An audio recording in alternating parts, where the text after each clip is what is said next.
Title of the story: The Bed Under the Sea. Once upon a time, in a magical underwater kingdom, there was a bed made of soft coral and shiny seashells.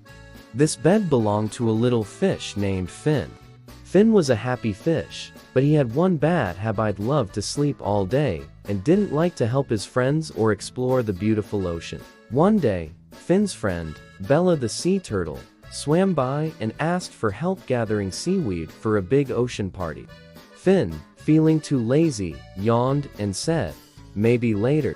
I'm too comfortable in my bed." As Finn slept, he dreamed of missing the party and all the fun his friends were having. When he woke up, he realized that while he was resting, everyone else had been helping and having a great time.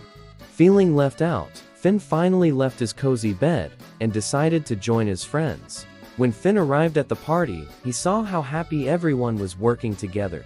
He apologized to Bella and helped finish the last decorations.